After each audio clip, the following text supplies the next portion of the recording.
আজকে আমরা দেখব হচ্ছে আপনার স্যার হ্যাঁ স্যার রেকর্ডিংটা শুরু করেন না মনে হয়। রেকর্ডিংটা শুরু করি নাই। না করছি, রেকর্ডিং করতেছি। তো হোপফুলি ওকে ওকে। ঝামেলা নেই। ওকে, সো আজকে আমরা দেখব হচ্ছে পাওয়ার অ্যানালাইসিস কিভাবে করতে হয়। স্পেশালি এটা সাদিকর বইয়ে এই চ্যাপ্টারটার নাম হচ্ছে এসি পাওয়ার অ্যানালাইসিস। বাট এখানে মোটামুটি যে কনসেপ্ট গুলো দেখানো হয়েছে এগুলা যে কোনো ধরনের ওয়েব ফর্মের ক্ষেত্রেই খাটে, তো এই জন্য আমি এটাকে নাম দিচ্ছি জাস্ট পাওয়ার অ্যানালাইসিস। ঠিক আছে, এসি হইতে হবে এরকম কোনো কথা না, এরকম বিদ্যুতের টাইপের ওয়েব ফর্ম হইলেও কাজ করবে। তো এখানে দেখেন গত ক্লাসে আমি যা বলছিলাম সেগুলা যদি একটু রিক্যাপ করি, আমি যদি এরকম একটা ওয়েব ফর্মের এভারেজ ভ্যালু বের করতে চাই, তো ফার্স্ট অফ অল ওয়েব ফর্মটাকে পিরিয়ডিক হইতে হবে, পিরিয়ডিক হইতে হবে। তো আমি যদি এখানে টাইম টাইমের ভ্যালু গুলা দিই, 1 সেকেন্ড, 2 সেকেন্ড, 3, 4, 5, 6, 7, 8, 9, 10, 11, লেখাগুলো তো পড়া যাচ্ছে নাকি?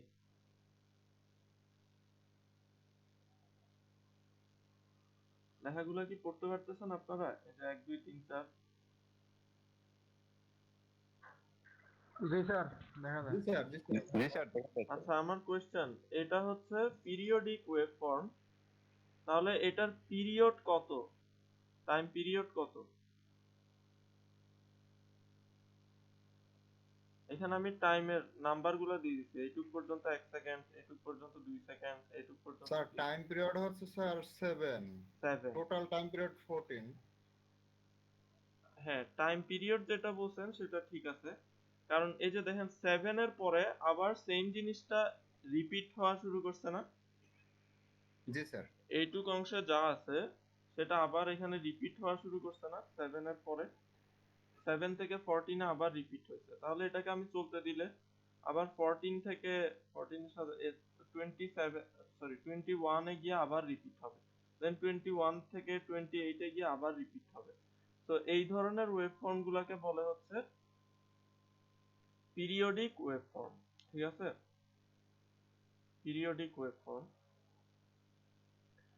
তো আমরা গত ক্লাসে দেখছিলাম যে পিরিয়ডিক ওয়েভ ফর্মের এভারেজ ভ্যালু কিভাবে হচ্ছে ডিটারমাইন করা যায়। তো আমরা এই পিরিয়ডিক ওয়েভফর্মটা দেখে বুঝতেছি যে এটার এভারেজ ভ্যালু এরকম কিছু হবে, কিন্তু এটা ক্যালকুলেট করার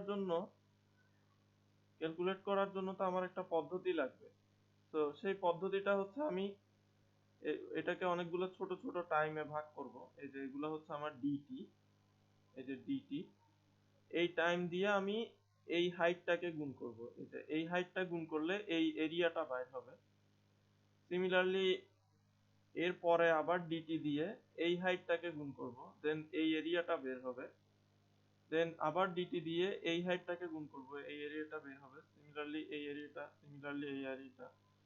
এই সবগুলা এরিয়াকে যদি আমি যোগ করি, এই যে যতগুলো আইটি ইনটু ডিটি পাইছি সবগুলা এরিয়াকে যদি আমি 0 থেকে এই টাইম পিরিয়ডের ভিতর যোগ করি, তাহলে এভারেজ এই টাইম পিরিয়ডের এভারেজ ভ্যালুটা পেয়ে যাবো। এখন যেহেতু এর পরের টাইম পিরিয়ডে আবার সেম জিনিসগুলো রিপিট হবে, তাহলে এর পরের টাইম পিরিয়ডে এভারেজ ভ্যালু সেম হবে না, এর পরের টাইম পিরিয়ডে এভারেজ ভ্যালু সেম হবে না। তো আমি একটা টাইম পিরিয়ডের জন্য এভারেজ ভ্যালু ক্রিয়েট করলে, এভারেজ ভ্যালু ক্যালকুলেট করতে পারলে পুরা ওয়েব ফর্মটার জন্য আমি কি করে ফেললাম, এভারেজ ভ্যালু আমরা হচ্ছে ক্যালকুলেট করে ফেললাম। তো এটা মোরলেস গত ক্লাসের কনসেপ্ট, এজন্য আমি খুব দ্রুত বুঝাই দিছি। বাট কারো কনফিউশন থাকলে বলেন, কারণ এই জিনিসটা না বুঝলে বাকি সবকিছুই পয়েন্টলেস। এটা বুঝতে কি কারো সমস্যা আছে যে আমি এভারেজ ভ্যালু, একটা পিরিয়ডিক ওয়েভ ফর্মের এভারেজ ভ্যালু কিভাবে ক্যালকুলেট করি?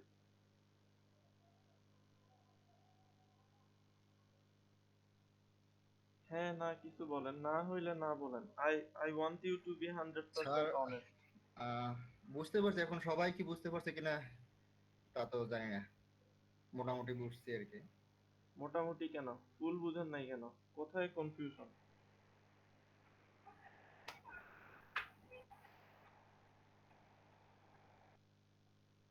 তো আচ্ছা আমি আবার আর কারো কোনো কনফিউশন?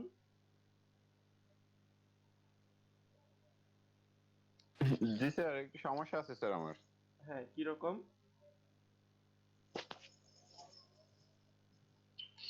স্যার কি রকমের স্যার এই মানটা যে স্যার বললেন স্যার, ওইটা একটু আমার যদি বলতেন স্যার। আচ্ছা, তো আমরা হচ্ছে সিম্পল একটা এক্সাম্পল দেখি। তো বেসিক্যালি গত ক্লাসের এক্সাম্পলটাই আমরা রিপিট করি। সো ফর এক্সাম্পল আপনার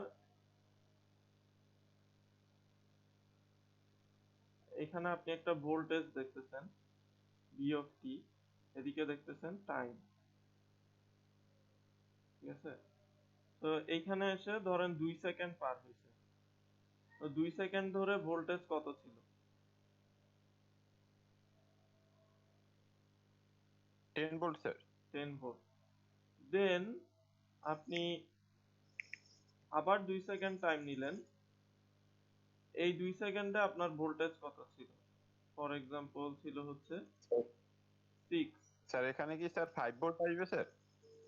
ধরেন 6, জোড় সংখ্যা রাখি যাতে হিসাব নিকাশ করতে সুবিধা হয়, ঠিক আছে? তো তাহলে তো স্যার 6 ভোল্ট হবে স্যার। হ্যাঁ, 6 ভোল্ট আছে। তাহলে এখন বলেন তো এই 4 সেকেন্ড জুড়ে, এই যে 0 থেকে শুরু করে 4 সেকেন্ড, 4 সেকেন্ড সরি, এইখানে গিয়ে 4 সেকেন্ড হবে না, 2 সেকেন্ড এরপর আরো 2 সেকেন্ড, তাহলে টোটাল 4 সেকেন্ড হয়ে যাবে। তাহলে এই 4 সেকেন্ডে অন এভারেজ ভোল্টেজ কত ছিল? প্রথম 2 সেকেন্ড 10 ছিল, ঠিক আছে, সেকেন্ড 2 সেকেন্ড 6 ছিল, অন এভারেজ কত ছিল ভোল্টেজ? স্যার বুঝলাম না স্যার। স্যার মানে প্রথমে স্যার গড়ে 2 সেকেন্ডে স্যার স্যার গড়ে আসবে স্যার 16 ভোল্ট স্যার। 16 ভোল্ট। আপনি একটা অল এভারেজ আসবে স্যার। হ্যাঁ, এভারেজ আসবে।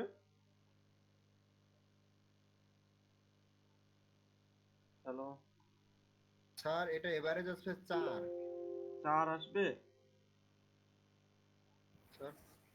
না স্যার, এটারে যেহেতু 10 ভোল্ট আমার 2 সেকেন্ডে, হ্যাঁ, তাহলে 10 × 2 = 20, আর এদিকে 4 সেকেন্ড ছিল আপনার 6 ভোল্ট করে, 4 6 24, তো 24 + 20 করলে 44 হয়।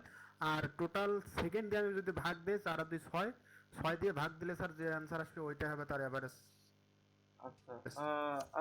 আমি আপনাকে কোয়েশ্চেন বুঝাইতে মেবি একটু ভুল করছি, বাট আপনার ওভারঅল প্রসেসটা ঠিক আছে। তো আপনার অ্যাকচুয়ালি কে যে কথা বলতেছে আমি দেখতেছি না। স্যার আমি বলছিলাম স্যার।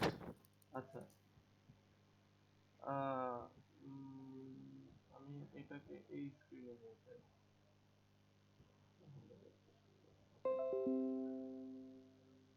সো আপনারা তো হোয়াইট বোর্ডই দেখতেছেন, তাই না? জি স্যার, হোয়াইট বোর্ড জি স্যার। তো এই জায়গা থেকে এই জায়গা পর্যন্ত হচ্ছে 2 সেকেন্ড, এইটুক হচ্ছে 2 সেকেন্ড, আবার এইখান জি, থেকে স্যার। শুরু করে এইটুক পর্যন্ত আরো 2 সেকেন্ড। 2 সেকেন্ড স্যার, এখানে 6 দিয়ে 2 দিয়ে গুণ করতে হবে স্যার। হ্যাঁ, তো 6 কে 2 দিয়ে গুণ করতে হবে। তো কথা হচ্ছে যারা বুঝছে তারা প্রসেসটা কারেক্টলি বলে ফেলছে, বাট সমস্যা হচ্ছে যারা বুঝে নাই। তো আচ্ছা আমি আবার মানে ইনটুইটিভলি বোঝানোর চেষ্টা করি, মানে জিনিসটা আমি আপনাকে ডিরেক্টলি বলবো না, আপনি নিজে থেকেই বুঝে যাবেন। তো আপনার প্রথম 2 সেকেন্ডে ভোল্টেজ ছিল 10, তাই তো? মানে অর্ধেক সময় ভোল্টেজ ছিল 10, বাকি অর্ধেক সময় ভোল্টেজ ছিল 6। তাহলে গড়ে ভোল্টেজ কত হইতে পারে? গড়ে ভোল্টেজ স্যার কি 10 এর চাইতে এখানে বড় হয়ে যাবে? আপনার এক্সাক্ট ভ্যালু বলতে হবে না, আপনি জাস্ট এটা বলেন একটা অর্ধেক সময়, ফর এক্সাম্পল এটা রিয়েল লাইফ কি দিয়ে বোঝানো যায়? ফর এক্সাম্পল অর্ধেক সময় বৃষ্টি পড়ছে 10 পরিমাণ, বাকি অর্ধেক সময় বৃষ্টি পড়ছে 6 পরিমাণ, তাহলে গড়ে বৃষ্টি কি 10 এর চাইতে বেশি পড়া সম্ভব? না স্যার, জি স্যার, বৃষ্টি 10 আসা যাবে না স্যার। প্রথম voltage হচ্ছে 2 সেকেন্ডে আসছে আমার 10 ভোল্ট, হুম তো পরের 2 সেকেন্ডে আসছে আমার 6 ভোল্ট। হুম আমার তাহলে আমার আসলো প্রথমে 10, তারপরে 6, 10 আর 6 16, হুম 16 ভোল্ট আসলো। এখন আমাদের প্রথম 2 সেকেন্ড, পরে আবার 2 সেকেন্ড, হুম 4 সেকেন্ডে 4 সেকেন্ডে আমার 4 দ্বারা আমাকে টোটাল ভোল্টেজ দ্বারা ভাগ দিলে এভারেজ পাওয়া যাবে। ওকে, তো এখানে একটু স্লাইটলি মিস্টেক হয়েছে, সেটা হচ্ছে আপনার প্রথম 2 সেকেন্ডে 10 ভোল্ট, সেটাকে আবার এটা এটা যদি আমি 1 সেকেন্ড এদিকেও 1 সেকেন্ড সেট করতাম তাহলে আপনার হিসাবটা পারফেক্ট হইতো। বাট এদিকে 2 সেকেন্ড দেওয়াতে আপনাকে করতে হবে কি 10 এর সাথে 2 গুণ করতে হবে। কত সময় ধরে 10 ছিল সেটা আমাকে বের করতে হবে। দেন কত সময় ধরে 6 ছিল সেটা আমাকে বের করতে হবে। Okay sir. দেন টোটাল সময় কত ছিল? টোটাল সময় ছিল 2 যোগ 2 4, 4 দিয়ে ভাগ দিতে হবে। তাহলে দেখেন আপনার ইনটুইটিভ এভারেজ যেটা 10 এর চাইতে বড়ও হবে না, 6 এর চাইতে ছোটও হবে না, 10 আর 6 এর মাঝামাঝি কোথাও হবে, সেরকম একটা রেজাল্ট আছে। 10 গুণ 2 20, 6 দুগুণে 12 32, তাহলে 4 8 32। তো আমার জি 8 স্যার। ভোল্ট আছে, ঠিক আছে।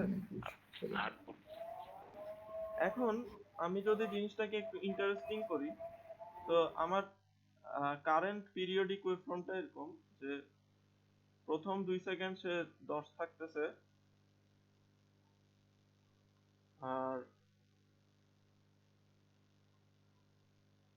ওরে, আমি এখনো অভ্যস্ত হইতে পারি না আসলে। তো প্রথম 2 সেকেন্ড 10 থাকতেছে, সেকেন্ড 2 সেকেন্ড 6 থাকতেছে, এভাবে করে পিরিয়ডটা রিপিট হচ্ছে। এখন আমি পিরিয়ডটা যদি একটু স্লাইটলি চেঞ্জ করে দিই, তো আমি যদি এরকম করি যে প্রথম 2 সেকেন্ড 10 ঠিক আছে, কিন্তু পরবর্তী 4 সেকেন্ড হচ্ছে 6। তো এখানে 0 থেকে শুরু করে 6 সেকেন্ড এতটুক পর্যন্ত 2, আর এই 2 থেকে 6 এর মধ্যে 4 সেকেন্ড আর কি। তো এইটুকে হচ্ছে 10 আর এইটুকে হচ্ছে তাহলে 6। এখানে আসবে 10 into 2 hmm plus 6 into 4 hmm divided by divided by 2 plus 6.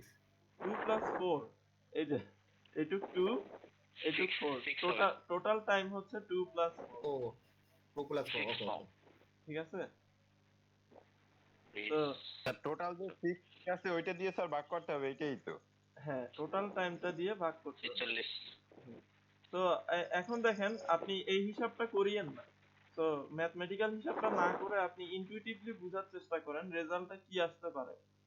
তো দেখা যাচ্ছে 2 সেকেন্ড ধরে 10 ছিল, কিন্তু 4 সেকেন্ড ধরে 6 ছিল। তাহলে কোন ভ্যালুটা বেশি সময় ধরে ছিল? কম ভ্যালুটা বেশি সময় ধরে ছিল না? 6 ভোল্টটা বেশি সময়।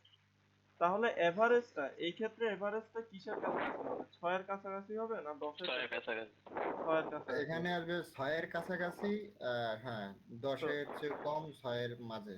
হ্যাঁ, 6 এর 10 আর 6 কাছাকাছি এর হবে। মাঝখানেই কোনো কিছু আসবে। 10 আর 6 এর মাঝখানের, হ্যাঁ হ্যাঁ। তো 10 আর 6 এর মাঝখানে কিছু আসবে, কিন্তু 10 আর 6 এর এক্স্যাক্টলি মাঝখানে হচ্ছে 8।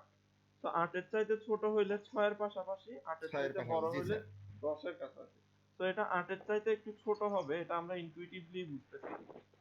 তো 10 দো কোনো 20, 4 6 24, 20, 44, 6 44 8 কে 6 48। দিয়ে ভাগ করলে কত হয়? 44 ভাগ 6, 7.33। 24। হ্যাঁ, তো মানে 8 এর চাইতে একটু কম আসছে, মানে 6 এর কাছাকাছি ঘেঁষে আসছে। 7.33। যেহেতু বেশি সময় ধরে কি ছিল, 6টা অঞ্চলে। বুঝতে পারছেন? এই এভারেজ ক্যালকুলেট করার বিষয়টা বুঝতে পারছেন? আমি জি স্যার। প্রত্যেকটা ইন্টারভেল নিব, ওই ইন্টারভেলে ভোল্টেজ কত ছিল সেটা দিয়ে গুণ করব। এভাবে সবগুলা ইন্টারভেলের জন্য করে সবগুলা যোগ করব যে উপরে, দেন নিচে টোটাল সময় দিয়ে ভাগ দিব, ঠিক আছে। এটাই হচ্ছে, আর কিছু না, এটাই হচ্ছে নিউটন এবং লিবনিজের আবিষ্কার, তাকে আমরা ইন্টিগ্রেশন বলে থাকি। ইন্টিগ্রেশন অ্যাকচুয়ালি এটা আর্কিমিডিস আবিষ্কার করছিল, আর নিউটন আর লিবনিজ এটাকে জেনারেলি ক্যালকুলেট করার কিছু অ্যাডভান্স ওয়ে বাইর করছিল, যেগুলোকে আমরা হচ্ছে ক্যালকুলাস বলে থাকি, ঠিক আছে। তো এখন আমরা দেখি যে আমাদের ওই যে আমরা জেনারেল যেটা করছিলাম, তো এখন কি এটা মেক সেন্স করতেছে যে আমি একটা একটা করে ইন্টারভেল নিচ্ছি, যে একটা করে ইন্টারভেল নিচ্ছি। ফর এক্সাম্পল এই ইন্টারভেলটা নিলাম, এই যে এইটুক থেকে এইটুক। আমি অন্য কালার দিয়ে দেখাই।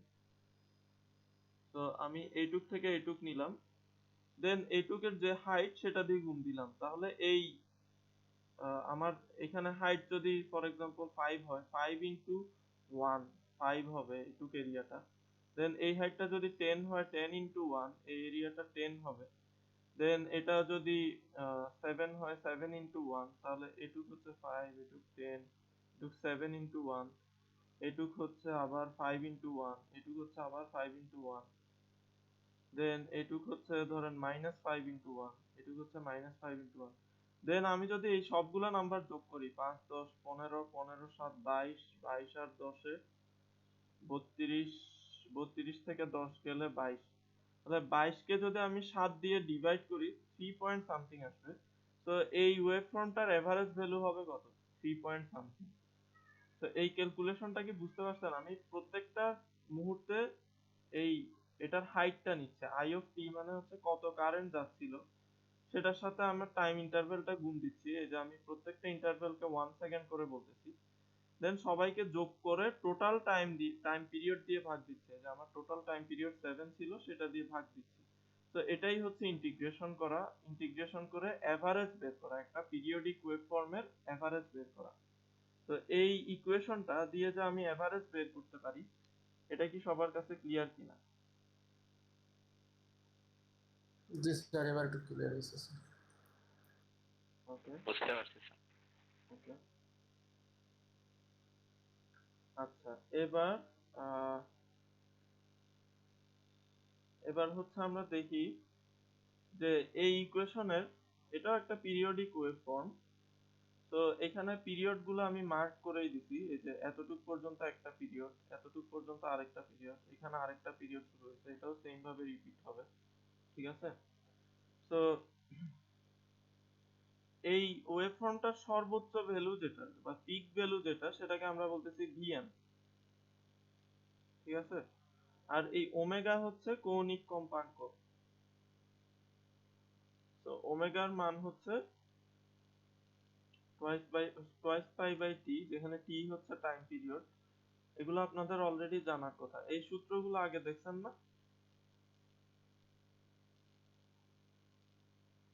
জি স্যার, দেখেছিলাম। ওকে। সো এখানে একটা জিনিস মিসিং আছে। তো ফর এক্সাম্পল আমি যদি এই ওয়েভ ফর্মটাকে একটু এদিকে সরাই দিই, লাইক একটু এদিকে সরাই দিই, তাহলে ঘটনাটা কি হবে দেখেন। তো এই পাশে কিছু নাই মানে এরকম কিছু আছে, তাই না? এরকম কিছু আছে। আর যদি আমি এটাকে স্লাইড করে এদিক থেকে এদিকে নিয়ে যাইতে থাকি, তাহলে ফর এক্সাম্পল আমি এই জায়গাটাকে এখানে এনে প্লেস করলাম, এই জায়গাটাকে এখানে এনে প্লেস করলাম স্লাইড করতে করতে, তাহলে জিনিসটা দেখতে কিরকম হবে? এই পিক ভ্যালুটা একটু পরে করে শুরু হবে, দেন এভাবে যাবে, দেন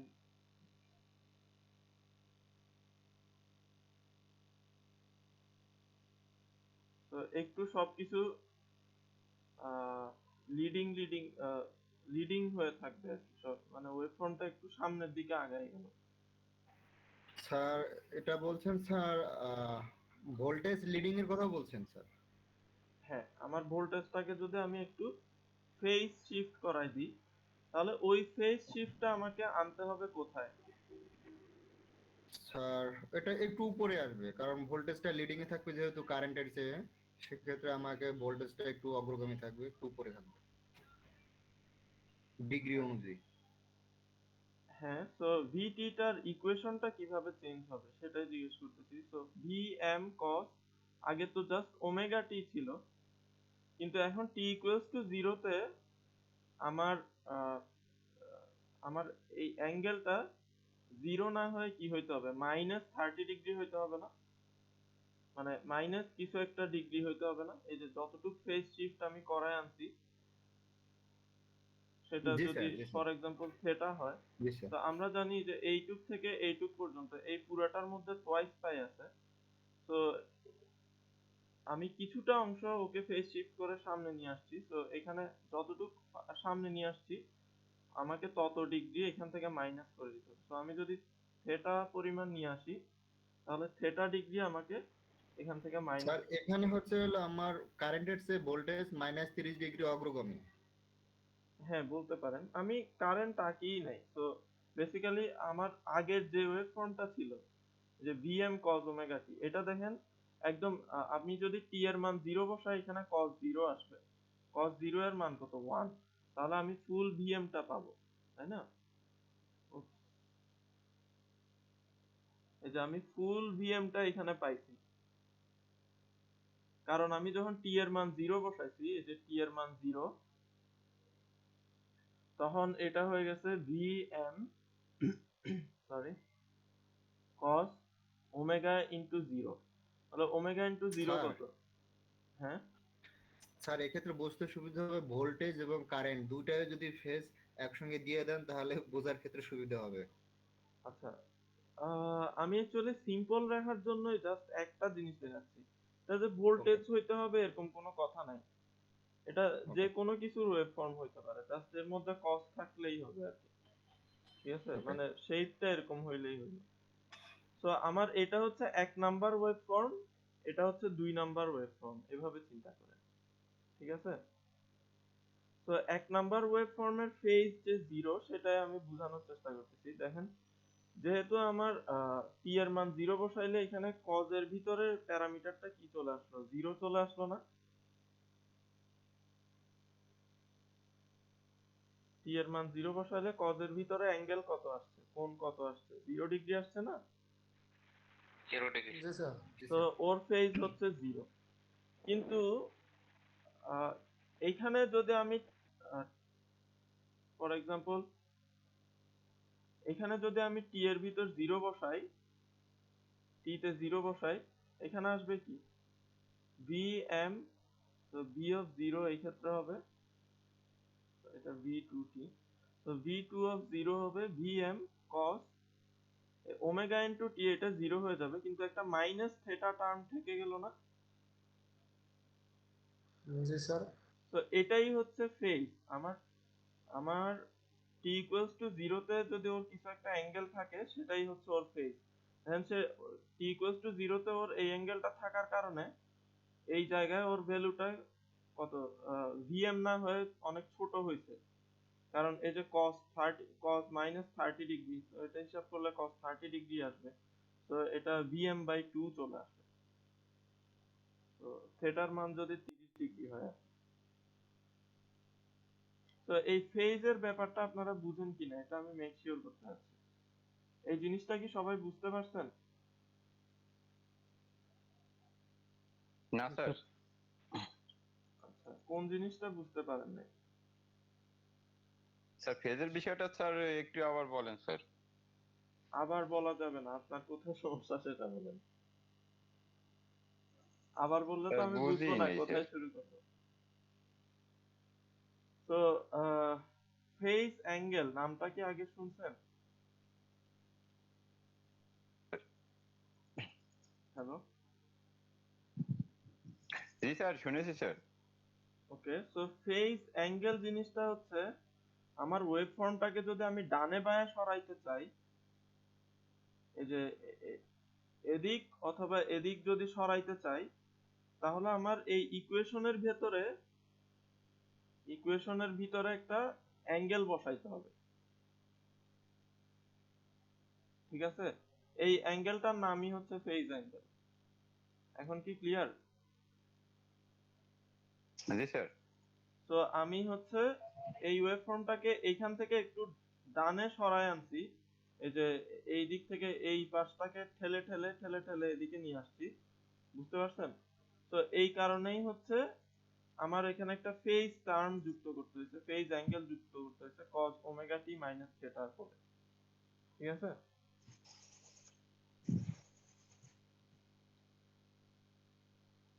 তো আমি যদি এটাকে বাঁয়ে সরাইতাম, তাহলে এখানে জাস্ট প্লাস থিটা দিতাম আর কি। ঠিক আছে? জি স্যার বুঝতে পারছি।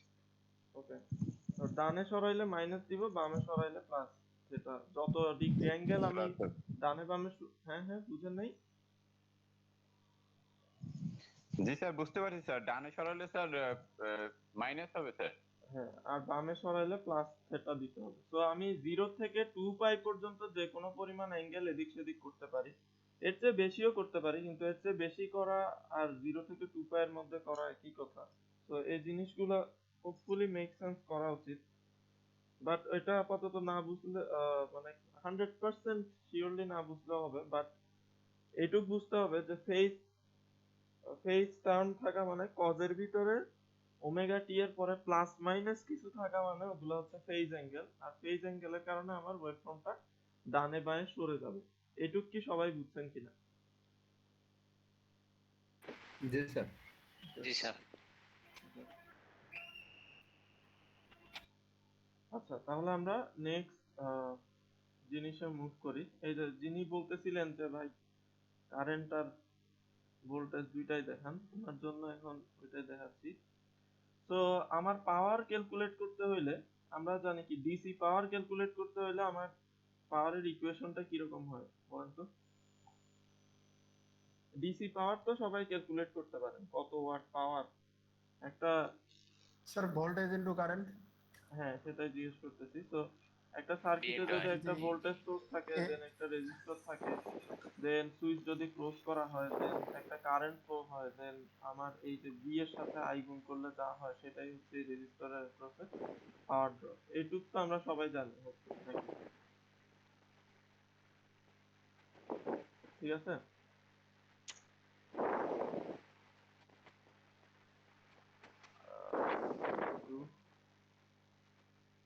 তো আমরা যেহেতু পাওয়ার ইলেকট্রনিক্স পড়বো, সেহেতু পাওয়ারের জিনিসগুলো হচ্ছে আমার জন্য অনেকটা এ বি সি ডি টাইপের। তো আমি আজকের ক্লাসে যেগুলো বুঝাচ্ছি, এগুলো যদি প্রত্যেক ক্লাসে রিপিট করতে থাকি, তাহলে আসলে আমি কোনো টপিকই ভালো মতো বুঝাইতে পারবো না। তো জিনিসটা হচ্ছে, আপনি যদি একটা বই পড়তে চান, আপনার তো আগে এবিসিডি শিখে আসতে হবে। তো পাওয়ার ইলেকট্রনিক্স এর এবিসিডি হচ্ছে আজকের ক্লাসটা এবং আগামী কালকের ক্লাসটা আর কি। নেক্সট যে ক্লাসটা নিব সেটা। তো এই জিনিসগুলা, এই কনসেপ্টগুলো যদি ক্লিয়ার থাকে, তাহলে গিয়ে হচ্ছে আমরা নেক্সট টপিকগুলো খুব স্মুথলি পড়াইতে পারবো, মানে বারবার হচ্ছে সেম জিনিস বুঝাইতে পারবো না। এই জন্য এই দুইটা ক্লাস একটু মনোযোগ দিয়ে করেন। তো এইটা হচ্ছে আমার ডিসি ভোল্টেজ সোর্স, ডিসি ভোল্টেজের জন্য পাওয়ার বের করার ইকুয়েশন। তো আমরা হচ্ছে এখন চিন্তা করি যে একটা এসি সার্কিটে, তো আমার একটা এসি ওয়েভফর্ম আছে, এসি ভোল্টেজ সোর্স আছে বেসিক্যালি ভিটি। তো ভিটি এর মান হচ্ছে VM cos omega t plus একটা ফেজ টার্ম, মানে এটাকে আমি কিছু পরিমাণ অ্যাঙ্গেল এদিক সেদিক সরাইছি, এটাকে আমি থেটা ভি নাম দিছি। তো কারো কোনো সমস্যা আছে এটা বুঝতে, কোন টার্মটা কি মিন করে? বিএম বুঝাচ্ছে হচ্ছে ওর হাইট কত, মানে ওর পিক ভ্যালু কত। বিএম বুঝাচ্ছে ওর পিক ভ্যালুটা কত। থেটা ভি বুঝাচ্ছে ও কতটুকু সরে আসছে। ও লাইক ওর এই মাথাটা এখানে থাকার দরকার ছিল, কিন্তু সরে, যে থেটা ভি অ্যাঙ্গেল পরিমাণ সরে এখানে চলে আসছে। তো এইখানে থেটা ভিটা হচ্ছে ফেজ। আর ওমেগার ভিতর আমার টাইম পিরিয়ডটা আছে। আমার ওমেগা যত বেশি হবে, টাইম পিরিয়ড তত কম হবে, কারণ আমরা জানি omega equals to twice pi by t. তো এই আর টি, তো এখানে ছোট হাতের টি যেটা আছে সেটা তো টাইমই। তো এই ইকুয়েশনে যা যা আছে সব তো ক্লিয়ারলি বুঝেন আপনারা নাকি? সবগুলোর কোনটার মিনিং কি?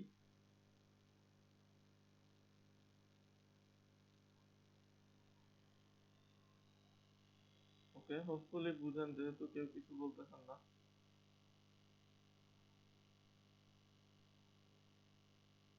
দেন, আরে কি হয় গেল?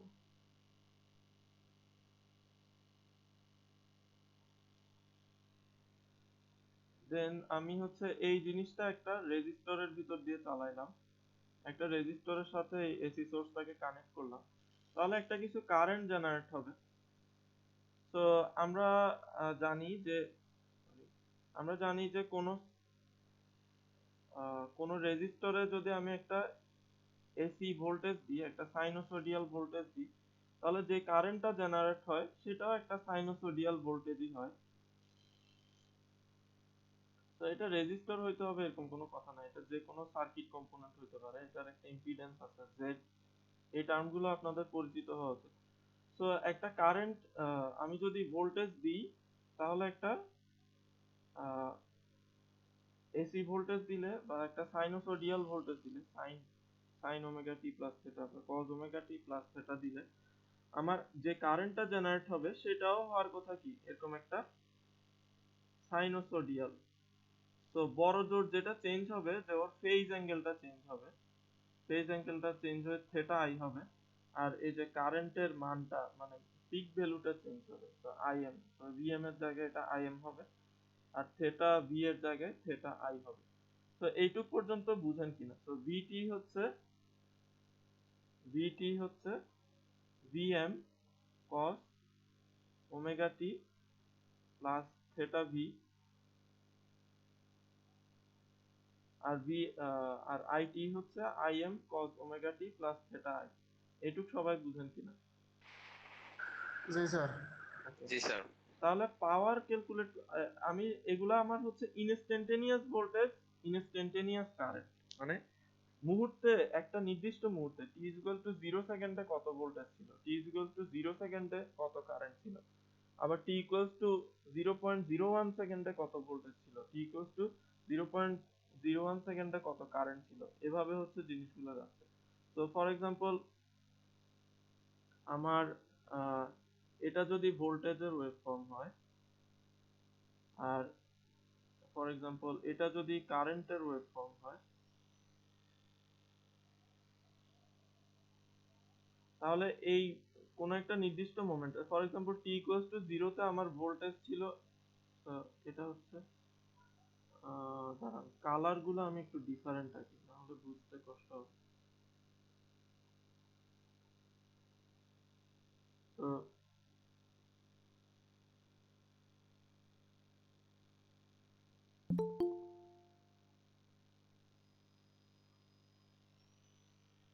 ফর এক্সাম্পল আমার এটা হচ্ছে ভোল্টেজের ওয়েভফর্ম,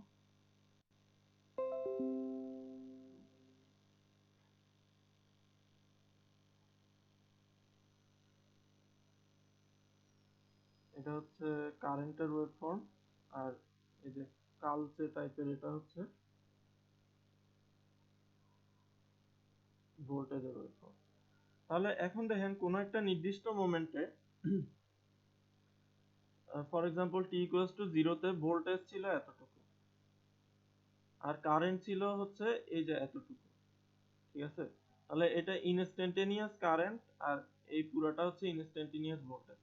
তাহলে এই মোমেন্টে সার্কিটের মধ্যে পাওয়ার কত ছিল, জাস্ট এই ইনস্ট্যান্টেনিয়াস ভোল্টেজটাকে যদি আমি ইনস্ট্যান্টেনিয়াস ওই মুহূর্তের কারেন্ট দিয়ে গুণ দিই,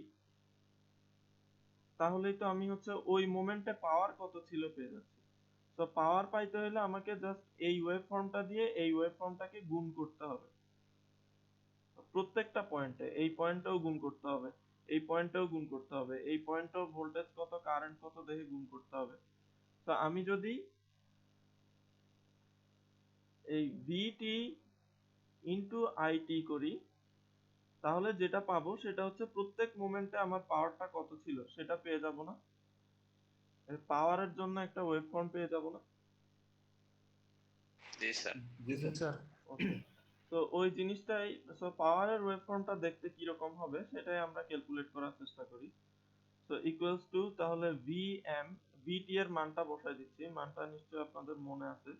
ভিএম এর মান, ভিটি এর মান ছিল VM cos omega t plus theta V,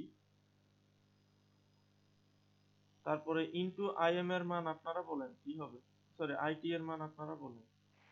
pm cos VM omega t হবে নাকি plus আইএম আইএম, im তারপর কস cos omega T omega t omega t plus plus theta I. theta i.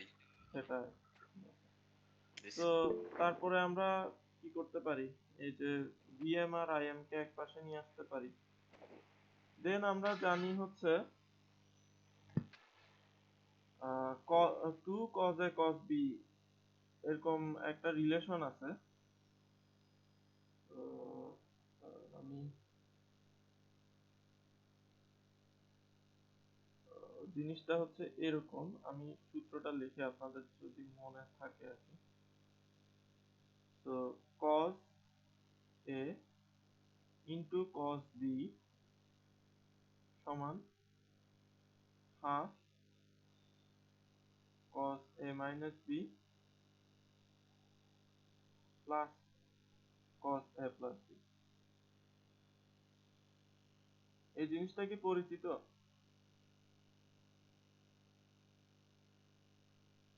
এই ত্রিকোণমিতি এগুলা কি আগে দেখছেন? জি স্যার, দেখছি এগুলো স্যার। স্যার ত্রিকোণমিতির cos a into cos b plus half cos a b into cos a minus b into তো cos a এটা plus আপনি b। বেসিক ত্রিকোণমিতি দিয়ে বেরও করতে পারেন। আমরা খুব দ্রুত একটা দেখে নিই, এগুলো আমি জি আকাশ স্যার, থেকে পেরে আনি ত্রিকোণমিতির না। সূত্র।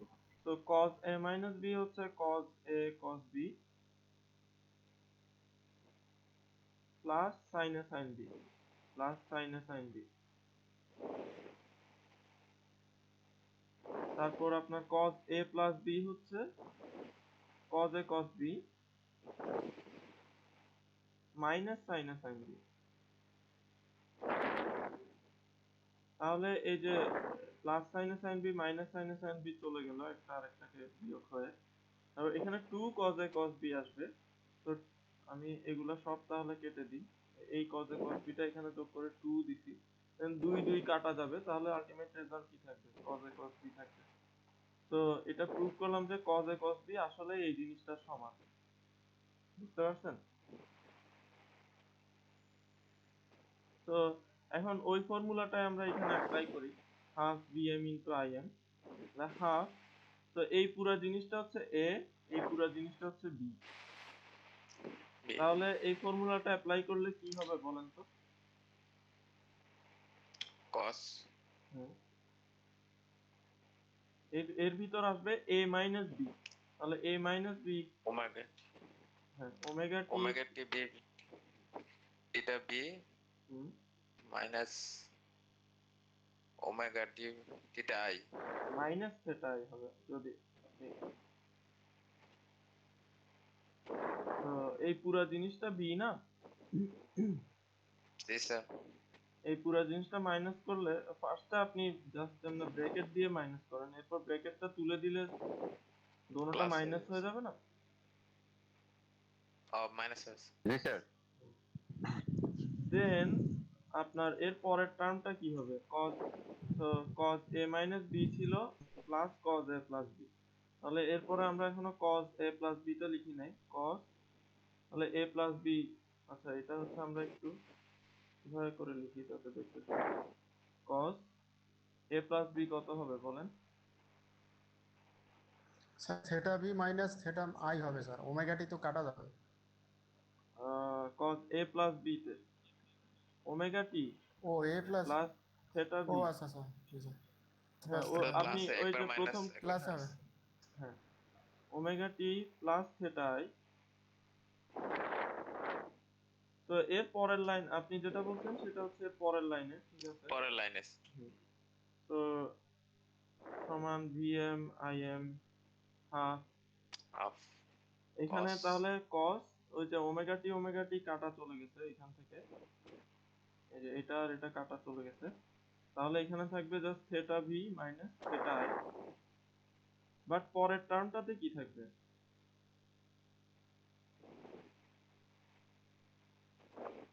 স্যার পরের টার্মে স্যার তো প্লাস সবগুলো স্যার, এটা যোগ কর। হ্যাঁ, স্যার তাহলে 2 দুইটা, omega t T plus sir. 2 omega t 2 omega plus T plus theta V theta V plus plus theta I. Theta I, ঠিক আছে?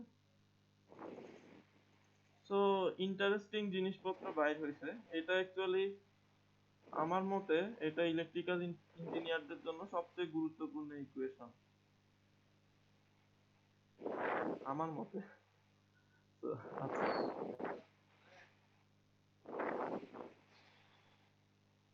পি অফ টি হচ্ছে এইটুক। তো এই গুরুত্বপূর্ণ ইকুয়েশনটাকে আমরা একটু শেপ দিই।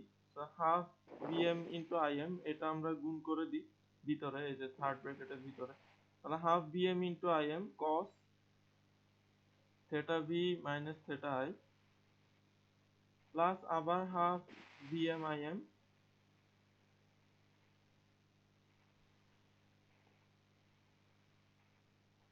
cos 2 omega t plus theta b plus theta i.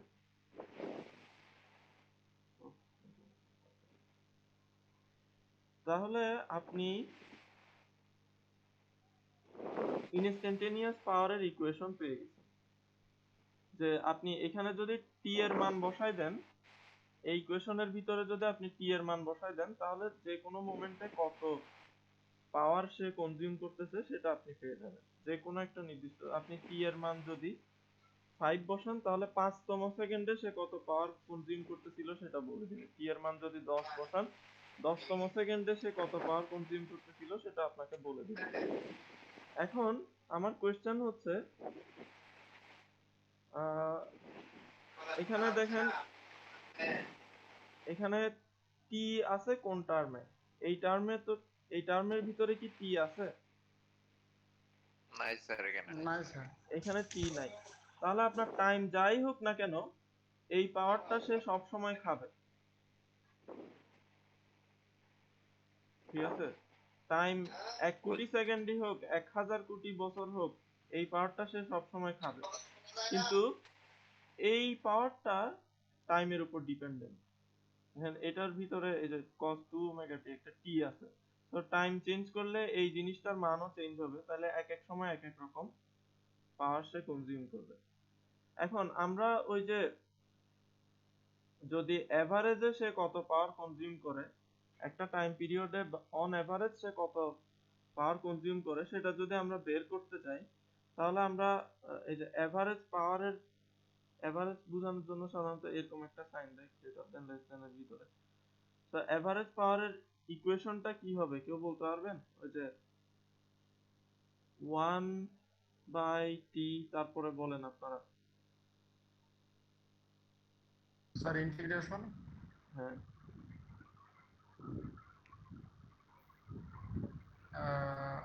এখানে 0 উপরে টি। হ্যাঁ।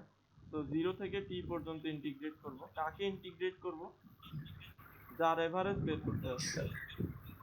জি স্যার। তো যার এভারেজ বের করতে যাচ্ছি, পাওয়ারের ওকে সবসময় টি দিয়ে মাল্টিপ্লাই into করব, dt। ওই যে dt দিয়ে মাল্টিপ্লাই করতে থাকবো। দেন টোটাল টাইমটা দিয়ে, টোটাল পিরিয়ডটা দিয়ে ভাগ করব। এই যে এটা দিয়ে আমি ভাগ করলে আমার হচ্ছে এভারেজটা বের হয়ে যাবে। এই যে পাওয়ারটাকে আমি ছোট ছোট টাইমের সাথে গুণ করতেছি, সবগুলা যোগ করতেছি 0 থেকে টি পর্যন্ত, দেন টোটাল টাইমটা দিয়ে ভাগ করতেছি, তাহলে এভারেজটা বের হয়ে যাবে না? জি স্যার। তো এখন দেখেন, আমার এই এভারেজটা বের করতে হলে আপনি বুঝতেছেন কি, যে এই পুরা জিনিসটা এখানে পি অফ টি এর জায়গায় এনে বসাইতে হবে, তাই না? তারপরে জি স্যার, অবশ্যই বসাইতে হবে। তারপর ইন্টিগ্রেশন করতে হবে। কিন্তু এটা দেখেই তো ভয় লাগতেছে, এত বড় ইন্টিগ্রেশন কিভাবে করব। তো এই জন্য আমরা হচ্ছে একটা ট্রিক অ্যাপ্লাই করব। সেটা হচ্ছে এই পাশটা খেয়াল করেন। তো যেটা টাইমের উপর ডিপেন্ডেন্ট সেটা খেয়াল করেন। এটার ভিতরে cos 2 omega t আছে, মানে এটা একটা cos ওয়েভ, মানে cos থিটা আর কি বেসিক্যালি। তো এটা ফেজ যাই হোক না কেন, ফ্রিকোয়েন্সি যাই হোক না কেন, এটা আমি যদি গ্রাফে আঁকি, এটা দেখতে কিরকম হবে? জাস্ট এরকম কিছু একটা হবে, তাই না? যেহেতু এটা সামথিং ইনটু cos এর ভিতর কিছু একটা, তো এটা দেখতে এরকম কিছু হবে। এটা তো সবাই শিওর। জি স্যার, শিওর। তো এইটাকে যদি আমি একটা টাইম পিরিয়ড এর ভিতর ইন্টিগ্রেট করি, and ওর প্রত্যেকটা টাইম পিরিয়ডে ঠিক যতটুকু পজিটিভ ঠিক ততটুকুই নেগেটিভ, তাই না? একটা সাইনোসোডিয়াল বা একটা কোসাইন ওয়েভের প্রত্যেকটা টাইম পিরিয়ডে যতটুকু পজিটিভ ঠিক ততটুকুই নেগেটিভ না? জি স্যার। তাহলে এখানে আমি এই ইন্টিগ্রেশনটা করলে অন এভারেজটা কত পাবো? স্যার যেটা হাফ হাফ হাফ একটা স্যার। দিলে তো হয়। হাফ স্যার পাবো, zero sir, positive zero negative পাবো। হলে তো জিরো হওয়ার কথা। হ্যাঁ, আমি Zero. যতটুকু পজিটিভ পাবো এই যে এই জিনিসগুলো গুণ করে করে পি অফ টি এর সাথে ডিটি, ঠিক ততটুকুই আবার নেগেটিভ পাবো। তাহলে একটা পজিটিভ প্লাস এক্স এর সাথে যদি মাইনাস এক্স যোগ করি তাহলে আমার রেজাল্ট কত হবে? স্যার ওই যে জিরো জিরো হবে হয়ে না? যাচ্ছে। তাহলে Zero. এরপর আমি জি টাইম স্যার, দিয়ে ভাগ করলে আমার রেজাল্ট কি হবে? জিরো হবে। তাহলে এই রেজাল্ট জিরো হয়েছে স্যার। এই অংশটার, এটা আমি নীল বক্সের ভিতর যে অংশটা রাখছি সেটার এভারেজ যে জিরো হবে সেটা আমি অলরেডি জানি। ঠিক আছে, তাহলে ওকে কি আর কনসিডার করার দরকার আছে এভারেজের ক্যালকুলেশনে? স্যার কোনো দরকার নাই স্যার, বাড়তি ঝামেলা। হ্যাঁ, সেটাই। But তো তো এখন আমার হচ্ছে জাস্ট এই কনস্ট্যান্ট টার্মটাকে এভারেজ করতে হবে। তাহলে কনস্ট্যান্ট, আমরা জানি কনস্ট্যান্টকে বাইরে আনা যায়, তো ওইটাও আমি ভিতরে না রেখে ডিরেক্ট বাইরে এনে ফেললাম। VM IM cos theta v minus theta i। তো কনস্ট্যান্টটা আমি বাইরে নিয়ে আসলাম, যদিও আইডিয়ালি আগে পি অফ টি এর জায়গায় এটা বসাইতে হইতো, দেন আমরা দেখতাম এটা কনস্ট্যান্ট, দেন বাইরে আনতাম। অত লম্বা কাজ না করে, যেহেতু আগে থেকে জানি এটা কনস্ট্যান্ট, এটাকে ধ্রুবক, এটা আগে থেকে বাইরে নিয়ে আসছি। তাহলে এখানে জাস্ট বাকি থাকলো কি 1 ইনটু ডিটি। ঠিক আছে, 0 থেকে t। এটুক বুঝছেন কিনা সবাই? জি স্যার। ওকে, তারপর আমি এই ইন্টিগ্রেশনটা এখানে আলাদা করে ক্যালকুলেট করি, পুরো লাইনটা বারবার না লিখে। আমরা জানি t কে t কে ডিফারেন্সিয়েট করলে 1 হয়, তাহলে 1 কে ইন্টিগ্রেট করলে t হবে। এই যে এটুক আপনারা নিশ্চয়ই জানেন যে d dt অফ t হচ্ছে 1। তাহলে 1 ডিফারেন্সিয়েট, t কে ডিফারেন্সিয়েট করলে 1 হয়। তাহলে মানে কাকে ইন্টিগ্রেট করলে 1 হবে? t কে ইন্টিগ্রেট করলে 1 হবে। বুঝতে পারছেন এটা? মানে এদিক থেকে এদিকে আসা যায়, এদিক থেকে এদিকে আসলে আমরা t থেকে 1 এ আসি, তাহলে উল্টা দিকে গেলে 1 থেকে উল্টা দিকে গেলে কি পাবো? t পাবো না? জি স্যার, ওয়ান কে ইন্টিগ্রেশন করলে টি পাওয়া যায়। তো ডিফারেন্সিয়েশনের উল্টা প্রসেস হচ্ছে ইন্টিগ্রেশন। তো t কে ডিফারেন্সিয়েট করলে 1 পাওয়া যায়, তাহলে 1 কে ইন্টিগ্রেট করলে কি পাওয়া যাবে? t কে ডিফারেন্সিয়েট করলে 1 পাওয়া যায়, এই যে এদিক থেকে এদিকে যাওয়া মানে ডিফারেন্সিয়েট, তাহলে 1 কে ইন্টিগ্রেট করলে t পাওয়া যাবে। ঠিক আছে, তাহলে 0 থেকে t। এরপরে আমরা আপার লিমিট বসাবো t এর মান, তাহলে বড় হাতের T, লোয়ার লিমিট বসাবো t এর মান 0। তাহলে এই পুরো ইন্টিগ্রেশনটার মান কত আসবে? t - 0 সমান t। টি। ঠিক আছে, তো আমি এই জিনিসগুলো সব মুছে দিলাম, আর ওই ইন্টিগ্রেশনটার মান আসলো কত?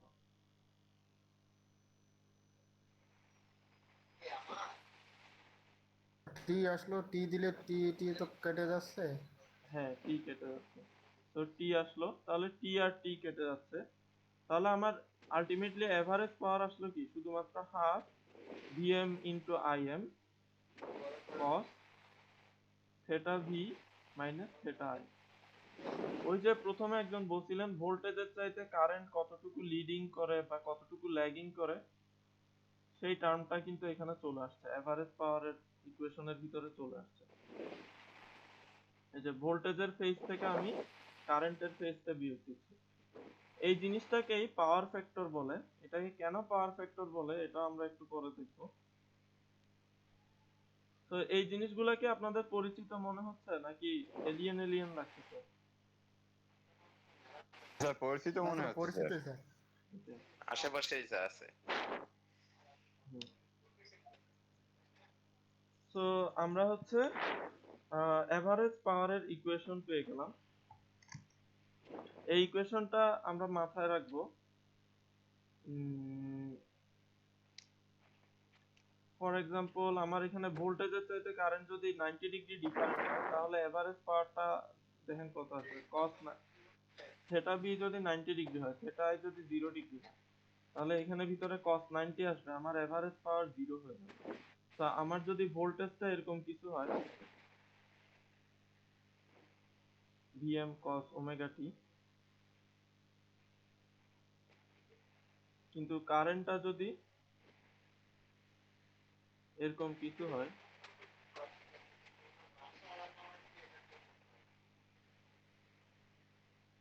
মানে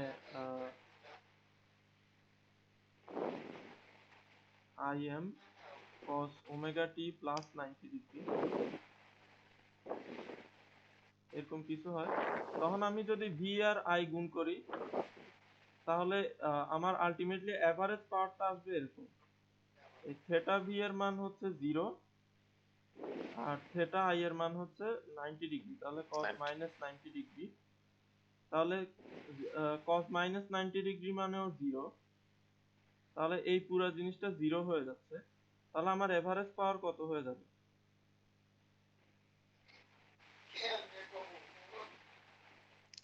তো এই টার্মটা যদি 0 আসে তাহলে আমার এভারেজ পাওয়ার কত হবে? 0 cos 0 0 ডিগ্রি তো মান তো স্যার 1 হয়। cos 90 ডিগ্রি আসছে না এখানের ভিতরে, এই যে 0 মাইনাস 90 ডিগ্রি, তাহলে মাইনাস 90 ডিগ্রি, বুঝেন নাই?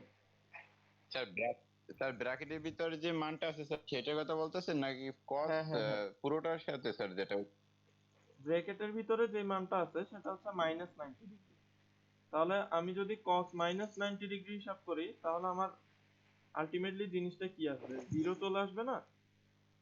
স্যার 0 যদি হয় তাহলে স্যার মানও সব 0 হয়ে যাবে স্যার। হ্যাঁ, তাহলে আমার 0 এভারেজ পাওয়ার তাহলে 0 তো হয়ে পুরো যাবে। মানটাই স্যার জিরো তো হয়ে দেখেন, আমার যদি ভোল্টেজের সাথে কারেন্টের 90 ডিগ্রি ফেজ ডিফারেন্স থাকে তাহলে আমি ভোল্টেজ আর কারেন্ট গুণ করে এভারেজ পাওয়ার কত পাবো? 0 পাবো, 0 ঠিক আছে?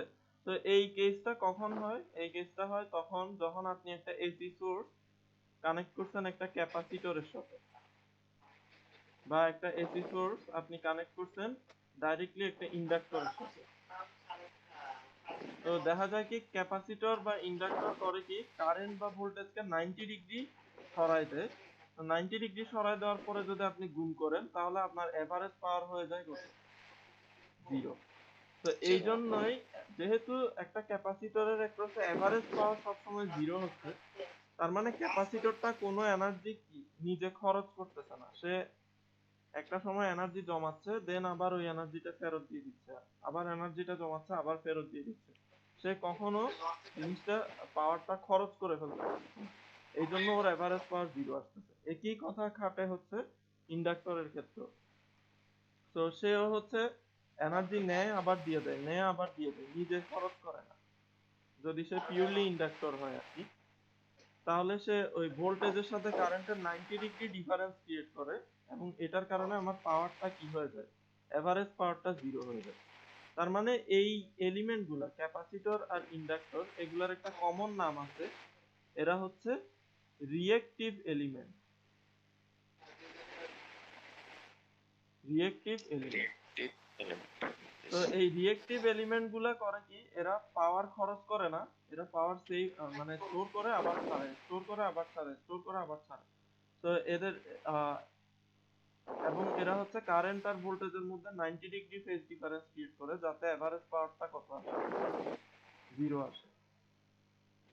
আর অন্য আরেক ধরনের এলিমেন্ট হচ্ছে কি আমাদের রেজিস্টর।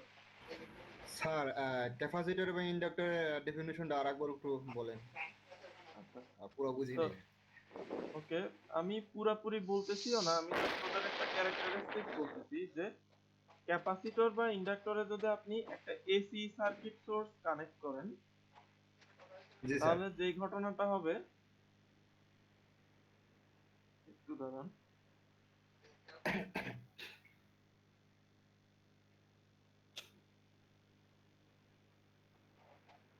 হ্যাঁ, তো যদি এসি সার্কিট সোর্স কানেক্ট করেন তাহলে যে ঘটনাটা হবে সেটা হচ্ছে আপনার পাওয়ার একবার এদিক থেকে এদিকে যাবে আবার এদিক থেকে এদিকে ফেরত আসবে। তো ও করে কি, অ্যাকচুয়ালি এগুলো তো আচ্ছা আপাতত সাদাতেই ফেরত দেয়। আচ্ছা, এটা বড় করে দিতে হবে। তো পাওয়ার একবার এদিক থেকে এদিকে যাবে আবার এদিক থেকে এদিকে আসবে। তো ও করে কি, ওকে যদি আপনি ভিএম এভাবে দেন, ভিএম সরি ভিটি যদি এরকম দেন, ভিএম cos ওমেগা টি, তাহলে ওর মধ্য দিয়ে যে কারেন্টটা যাবে সেটা হয়ে যাবে এরকম আইএম cos ওমেগা টি মাইনাস 90 ডিগ্রি, ঠিক আছে? সিমিলারলি আপনি যদি আপনার ইন্ডাক্টরকে এই সেম ভোল্টেজটা দেন Vm cos ওমেগা t, ও করবে কি ওর মধ্যে দিয়ে যে কারেন্টটা যাবে সেটা হয়ে যাবে Im cos omega t cos omega t plus plus 90 90। Degree. ঠিক আছে? তো এর ফলে কি হবে, ওই যে আপনি একটু আগে ইকুয়েশনটা দেখলেন, আমরা অনেক কষ্ট মষ্ট করে একটা এভারেজ পাওয়ারের ইকুয়েশন বাইর করছি, সেটা হচ্ছে P equals to half Vm into Im into cos theta v minus theta I, তাই না?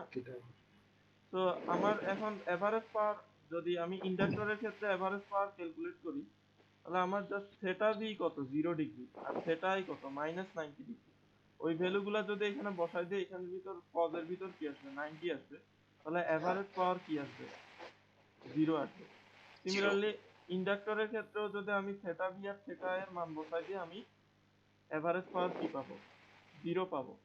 তার মানে ইন্ডাক্টর বা ক্যাপাসিটর এরা যদি পিওরলি ক্যাপাসিটর হয়, ওরা হচ্ছে এনার্জি খরচ করতে পারে না বা পাওয়ার খরচ করতে পারে না। ওরা এনার্জি বা পাওয়ার স্টোর করতে পারে, স্টোর করে আবার ব্যাক দিয়ে দিতে পারে।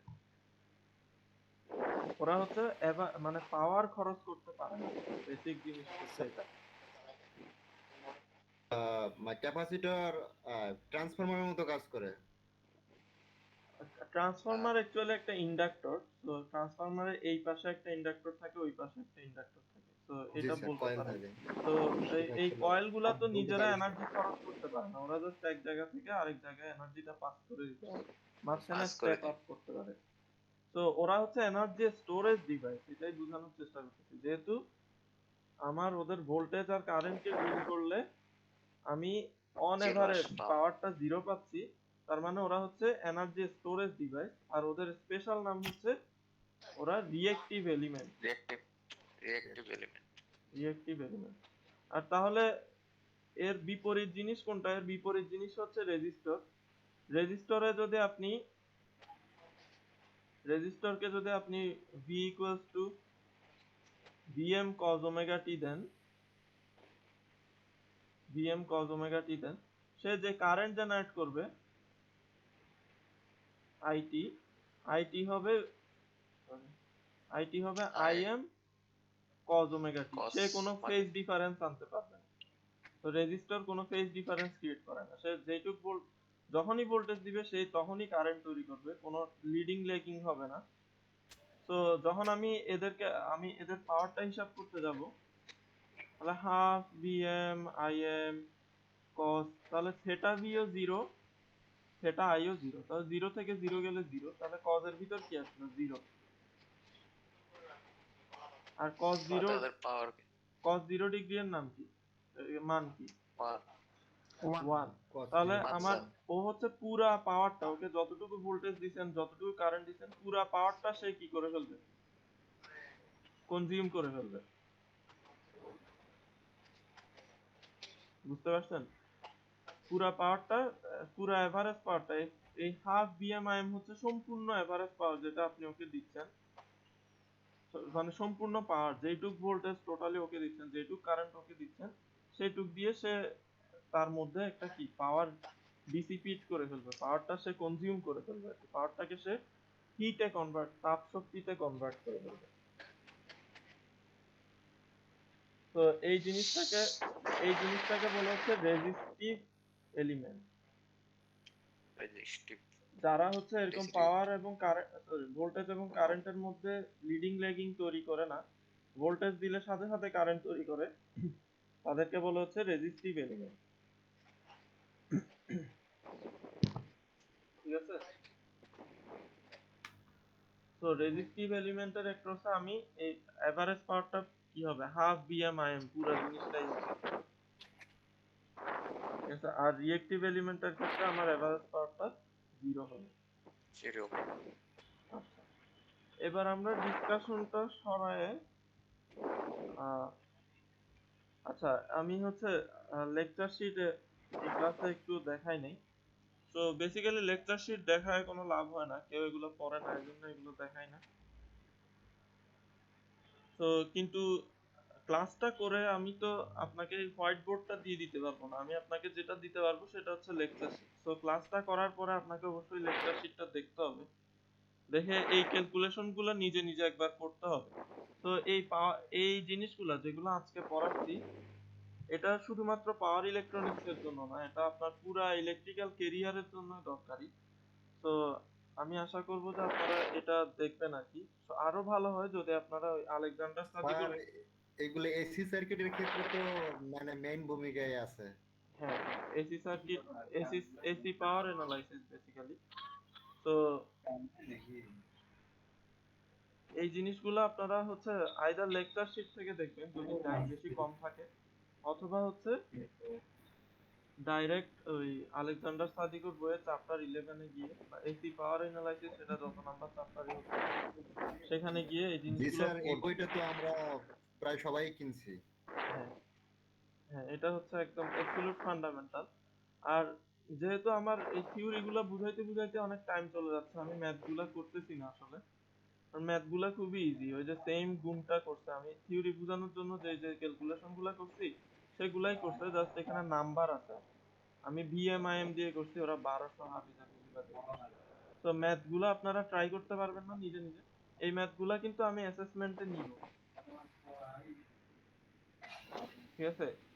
এই কোর্সটা হচ্ছে পুরাই ম্যাথ, আগা টু গোড়া পুরাটাই ম্যাথ। যদিও আমরা সব সার্কিট নিয়ে কাজ করব, বাট প্রত্যেকটা সার্কিটের জন্য আমরা ম্যাথ, তো আপনাকে ম্যাথ স্যার করতে অভ্যস্ত আচ্ছা, হতে একটা হবে। প্রশ্ন স্যার, এখানে স্যার আমরা পাওয়ার ইলেকট্রনিক্স সাবজেক্ট, এখানে স্যার ডিসি সোর্স কাজ করবে না আমাদের?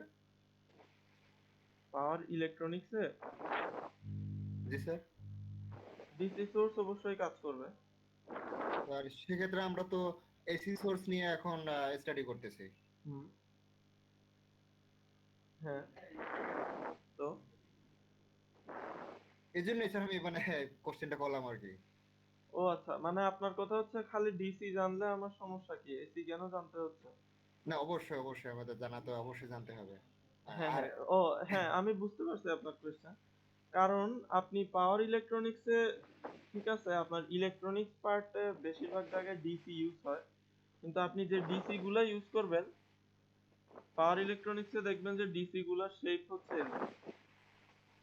তো জি এরকম স্যার, এরকম শ টুথ ওয়েভ হইতে ওয়েব পারে। শেপ। হ্যাঁ, এ শামীম ভাই মুট করেন না, আওয়াজ আসতেছে। হ্যাঁ, হ্যাঁ, আর স্বপন মুট করে ফেলো স্যার, বুঝি নাই। একদম নিউ মিউট। হ্যাঁ ঠিক আছে, ঠিক আছে স্যার, ঠিক আছে বলেন। হ্যাঁ, সো এরকম হইতে পারে। অ্যাকচুয়ালি এগুলা খুব সহজ।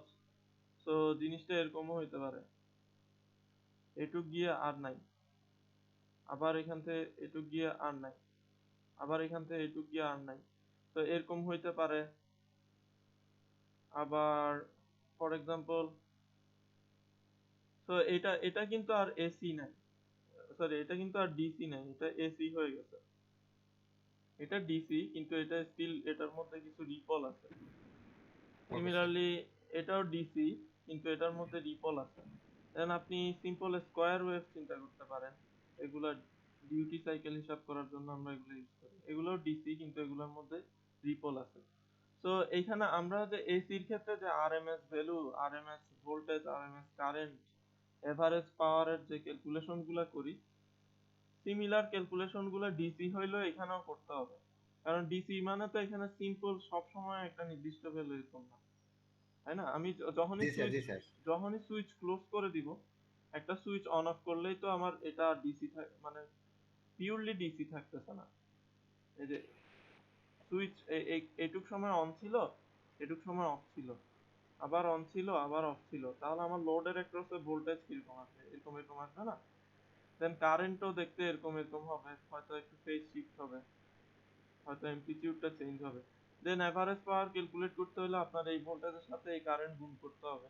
আর এভারেজ পাওয়ার ক্যালকুলেট না করে তো আপনার কোনো উপায় নেই। আপনার একটা পাওয়ার ইলেকট্রনিক ডিভাইস ডিজাইন করতে হলে আপনার তো আগে থেকে জানতে হবে সে ডান পাশে যতটুকু পাওয়ার নেয় বাম পাশে ততটুকু ডেলিভার দেয় কিনা, তার কোনো ডিভাইস রেটিং এক্সিড করে যাচ্ছে কিনা। তাহলে আপনি একটা সার্কিট আন্দাজে মান্দাজে বানাই দিলেন, এটা প্রোডাকশনে গিয়ে ফুটে মুটে মানুষ মরে গেল, তখন দোষ কার হবে? জি স্যার। তো এসি অ্যানালাইসিস গুলো আপনাকে জানতে হবে।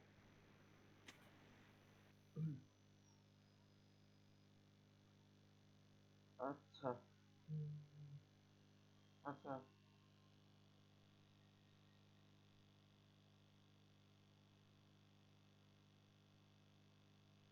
এখন আমরা দেখি হচ্ছে আরএমএস ভ্যালু কেন দরকারি, আরএমএস ভ্যালুর মিনিংটা কি আসলে। সো ফর এক্সাম্পল এখানে একটা সোর্স আছে, সোর্সটা আমাকে অনেক কিছুই দিতে পারে, কি দেয় অ্যাকচুয়ালি আমি জানি না। ওরকম আমরা একটু আগে যে সটুথ দেখলাম ওইটাও দিতে পারে, বা স্কোয়ার ওয়েভও দিতে পারে, অনেক কিছুই দিতে পারে। ঠিক আছে, এটা কি দেয় আমি জানি না। তো এটা এটা যে একটা ভোল্টেজ সোর্স আমি শুধু সেটাই জানি। ঠিক আছে, দেন একটা লোড আছে। তো লোডটাও এটা রেজিস্টিভ নাকি রিঅ্যাক্টিভ নাকি রেজিস্টিভ রিঅ্যাক্টিভ মিলায় সেটা আমরা জানি না। আমি জাস্ট জানি যে এখানে কিছু একটা লোড আছে যার ইম্পিডেন্স হচ্ছে জেড। ঠিক আছে, এইটুক তো বুঝছেন।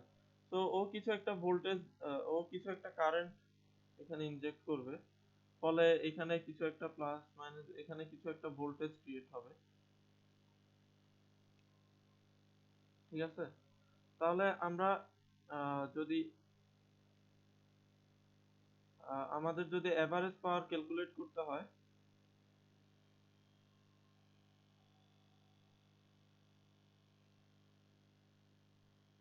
আমাদের এই ভিটি এর সাথে আইটি গুণ দিতে হবে।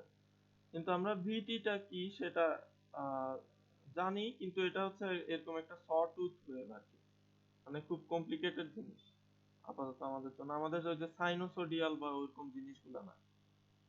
ঠিক আছে, তো আমাকে যদি এইটার জন্য এভারেজ পাওয়ার কত হবে সেটা বের করতে হয়, তাহলে আবার ওই যে কাজটা করতে হবে না। আমরা কজের জন্য যে কাজটা করছিলাম সেটা সটুথ ওয়েভের জন্য আবার করতে হবে না। Sawtooth of t, sawtooth of t into sawtooth of মানে voltage sawtooth of t into current sawtooth of t গুণ করে আবার একটা বিশাল ইকুয়েশন বানাইতে হবে না? যা আমরা যেভাবে হচ্ছে আলটিমেট রেজাল্টটা বাইর করছিলাম, half v m i m cos theta b minus theta i, cos এর জন্য যে কাজটা করছিলাম সেটা sawtooth এর জন্য আবার করতে হবে না এভারেজ পাওয়ার বের করতে হলে? জি স্যার। কিন্তু এরকম প্রত্যেকটা ওয়েভ ফর্মের জন্য এটা কি করা সম্ভব? না স্যার। না। দুনিয়াতে তো বিলিয়ন বিলিয়ন টাইপের ওয়েভ ফর্ম থাকতে পারে। এরকম পিরিয়ডিক ওয়েভ ফর্ম আমি আমার ইচ্ছা মতো কোটি কোটি রকম ডিজাইন করতে পারি। তো প্রত্যেকটার জন্য নিশ্চয়ই এরকম ফর্মুলা বের করা সম্ভব না। কজ স্পেশাল দেখে ওইটা সাইনোসোডিয়াল ওয়েভ থেকে ওইটা স্পেশাল কেস দেখে আমরা ওইটার জন্য করছি, কিন্তু প্রত্যেকটা কেসের জন্য তো এটা করা সম্ভব না। তো এখানে আমরা একটু ডিফারেন্ট অ্যাপ্রোচ নিব, সেটা হচ্ছে আমরা ইন জেনারেল জিনিসটা দেখার চেষ্টা করব। ইন জেনারেল কি হয়, তো আমি চিন্তা করলাম যে এই সোর্সটা যা ইচ্ছা তা হোক না কেন, আমি এটার একটা ইকুইভ্যালেন্ট সোর্স ডিজাইন করব।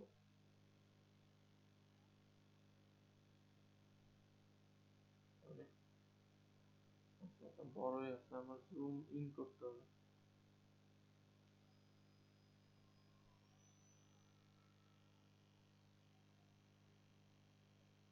তো আমি হচ্ছে একটা ইকুইভ্যালেন্ট সোর্স ডিজাইন করব। তো ইকুইভ্যালেন্ট সোর্সটা হবে একটা ডিসি সোর্স।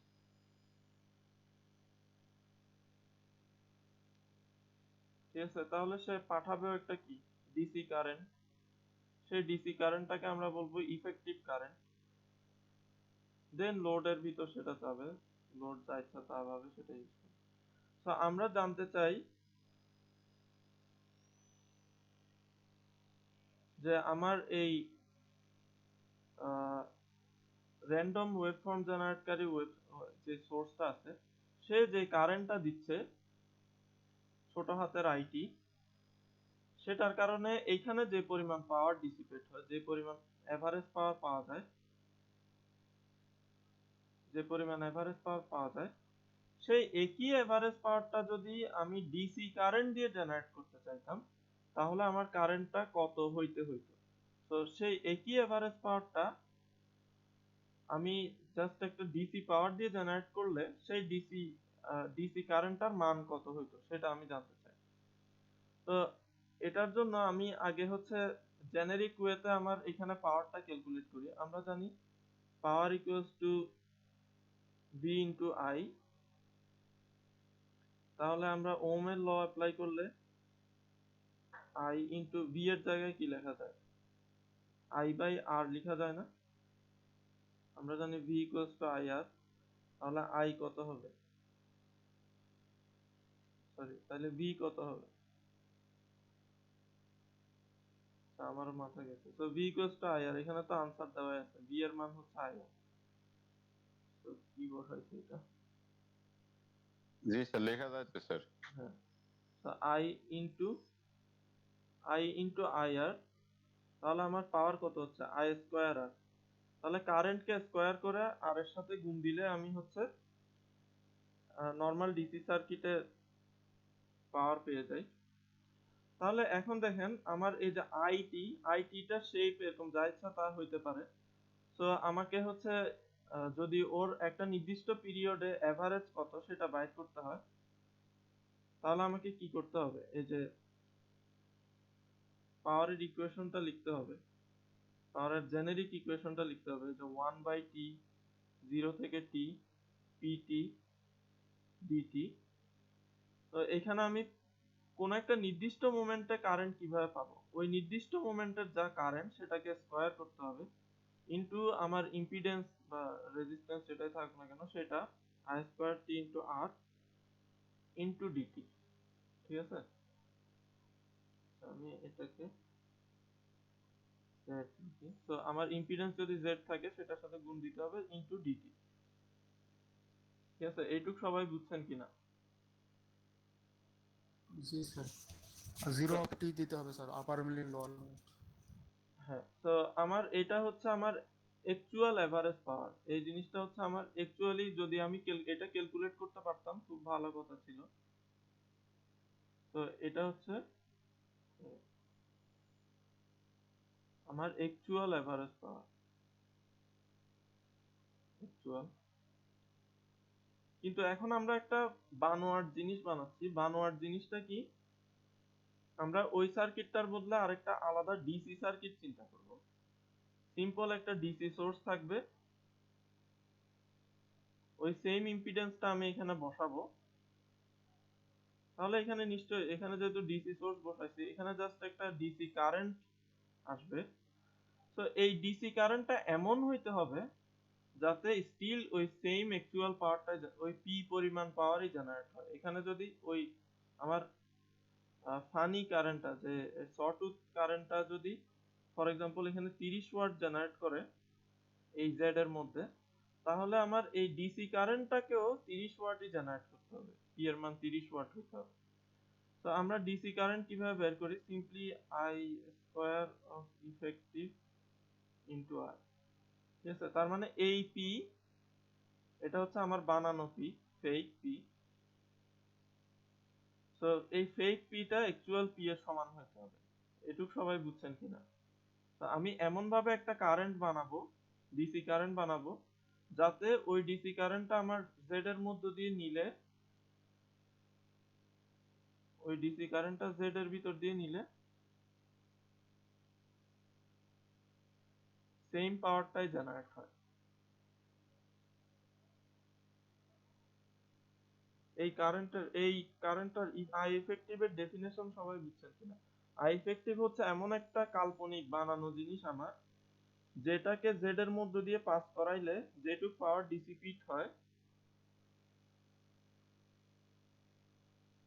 অ্যাকচুয়ালিও আসলে ওই সার্কিটের, আমার অ্যাকচুয়াল সার্কিটের কতটুক পাওয়ারে ডিসিপিট হয়, এই কমপ্লেক্স ইন্টিগ্রেশনটা করলেও আমার অ্যাকচুয়াল পাওয়ারটা আমি ফেরত পাবো। তো এই জিনিসটা হচ্ছে আমার বানানো জিনিস। তো এই দুটোটা সমান হইতে হবে। তো আমরা আর কথা না বাড়ায় এই দুটোটা সমান করার চেষ্টা করি। তো আই স্কোয়ার ইফেক্টিভ ইন্টু আর সমান 1/t 0 থেকে t আই স্কোয়ার টি। এই ছোট হাতের আইটা হচ্ছে অ্যাকচুয়াল কারেন্ট, এটা ফেক কারেন্ট না। এটার সাথে এখানে আরই লিখি, সমস্যা নেই, পাশে যেহেতু আর লিখছি, আর আর জেড একই কথা, ডিটি। তারপর দেখেন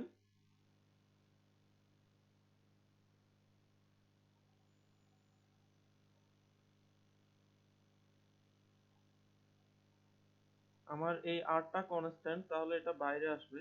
তাহলে এই পাশে থাকবে আই স্কোয়ার ইফেক্টিভ, আর এই পাশে থাকবে 1/t। এই আরটা বাইরে চলে আসলে এটার সাথে কাটাকাটি চলে যাচ্ছে, তো ওইগুলো আর লিখতে হচ্ছে না। আরগুলো 0 থেকে t i square t dt, ঠিক আছে?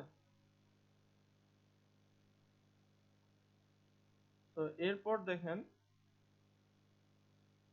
তাহলে আমার আই ইফেক্টিভ ওই যে বানোয়াট কারেন্টটার মান কত আসতেছে, √1/t 0 থেকে t i square t dt. তার মানে এই যে যে বানোয়াট কারেন্টটা আসছে সেটাই হচ্ছে অ্যাকচুয়ালি আরএমএস ভ্যালু, মানে রুট মিন স্কয়ার ভ্যালু, ঠিক আছে? দেখেন এটা কিভাবে রুট মিন স্কয়ার হলো। প্রথমে আমি আমার অ্যাকচুয়াল কারেন্টটাকে স্কয়ার করছি, এই যে আই স্কয়ার টি, ঠিক আছে? তো আমি প্রথমে আমার অ্যাকচুয়াল কারেন্টকে স্কয়ার করলাম, আই স্কয়ার টি। দেন আমরা জানি এটাকে যদি আমার এভারেজ করতে হয় বা মিন করতে হয়, মিন করার এভারেজ করা একই কথা। আমরা জানি এটাকে 0 থেকে t পর্যন্ত ইন্টিগ্রেট করতে হবে, ইন্টিগ্রেশনের রেজাল্টটাকে টাইম পিরিয়ড দিয়ে ভাগ দিতে হবে। তাহলে এই যে স্কয়ার করা হয়ে গেল, স্কয়ার করা হয়ে গেল, দেন মিন করাও হয়ে গেল,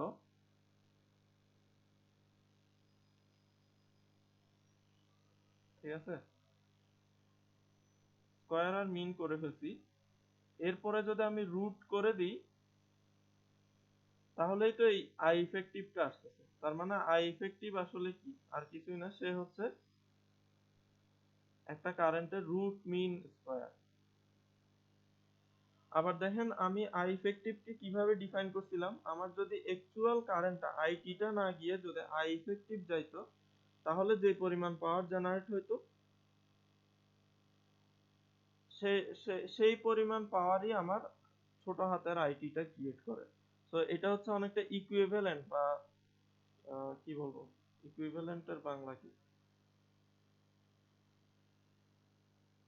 তো ইকুইভ্যালেন্ট পাওয়ার জেনারেট করে আর কি। তো আইআরএমএস এর মহাত্মই হচ্ছে এটা যে আমার কারেন্টটা অ্যাকচুয়ালি দেখতে কিরকম সেটা আমার আর মাথা ব্যথা নাই। আমি যদি ওর আরএমএস ভ্যালুটা সামহাও ক্যালকুলেট করে ফেলতে পারি, তাহলে আমি জানি যে ওই আরএমএস ভ্যালুটা আমার সার্কিটের কম্পোনেন্টের মধ্য দিয়ে নিয়ে গেলে যতটুকু পাওয়ার জেনারেট, যতটুকু পাওয়ার ডিসিপেট হবে, আমার এই উল্টাপাল্টা শেপের কারেন্টটা দিলেও একই পরিমাণ পাওয়ার জেনারেট হইতো। সিমিলারলি আমরা ভোল্টেজের ক্ষেত্রেও বলতে পারি, আমার একটা ভোল্টেজ যদি ভিটি হয়, এটা যদি দেখতে এরকম আঁকা বাঁকা শেপের হয়, কিন্তু আমি যদি ওর আরএমএস ভ্যালুটা ক্যালকুলেট করে ফেলতে পারি, বি স্কয়ার ডিটি 0 থেকে টি 1/t, এটা করলে আমার এই যে স্কয়ার হয়ে গেল, মিন হয়ে গেল, এরপর যদি রুট করে দিই তাহলে রুট মিন স্কয়ার, তাহলে আমি ভিআরএমএস পেয়ে গেছি। তাহলে এই ভিআরএমএস যদি আমি কোন একটা লোডকে দিই, তাহলে যে পরিমাণ পাওয়ার জেনারেট হবে ওই অ্যাকচুয়াল ভিটিটা দিলেও সেম পরিমাণ পাওয়ার জেনারেট হবে। সো এই ভিআরএমএস টা হচ্ছে ভিটি এর ইকুইভ্যালেন্ট ভোল্টেজ। সিমিলারলি ওই আমার আগের আইআরএমএস টা ছিল আইটি এর ইকুইভ্যালেন্ট কারেন্ট। সো আইটি হচ্ছে অ্যাকচুয়াল জিনিস আর আইআরএমএস হচ্ছে ওর একটা সিম্পল রিপ্রেজেন্টেশন। তো আমি আইটি না দিয়ে, একটা সার্কিটকে আইটি না দিয়ে যদি আইআরএমএস দিতাম, তাহলে যে পরিমাণ পাওয়ার জেনারেট হইতো সেটা অ্যাকচুয়াল পাওয়ারের সমান। সিমিলারলি আমি যদি একটা সার্কিটকে ভিটি না দিয়ে ভিআরএমএস দিতাম, তাহলে যে পরিমাণ পাওয়ার জেনারেট হইতো সেটা হচ্ছে অ্যাকচুয়ালি যে পরিমাণ পাওয়ার ডিসিপেট হয় সেটার সমান। সো ভিআরএমএস আর আইআরএমএস এর কনসেপ্টে কারো কনফিউশন আছে কিনা?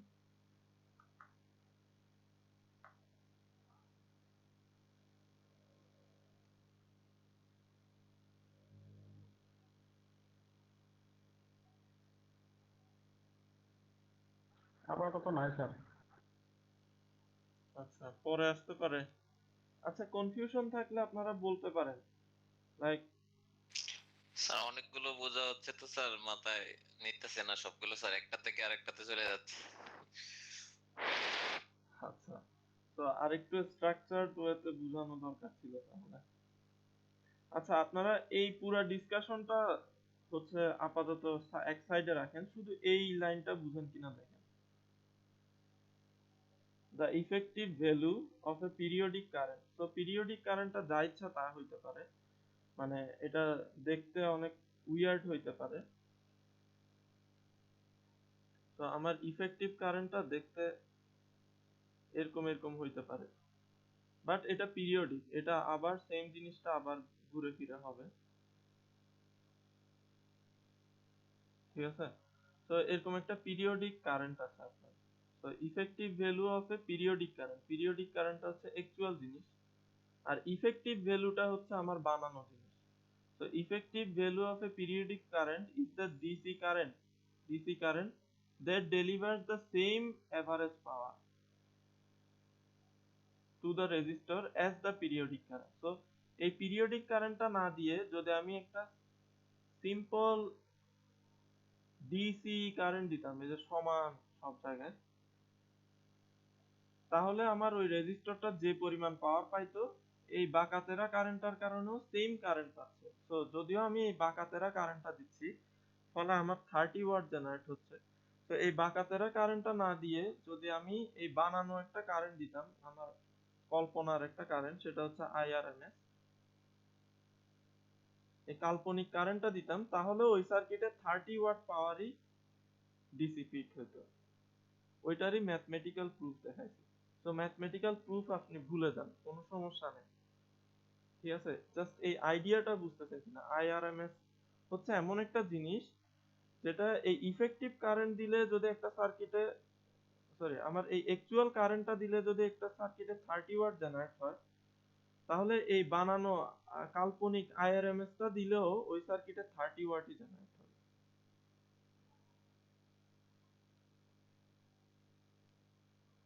এটুক কি বুঝছেন?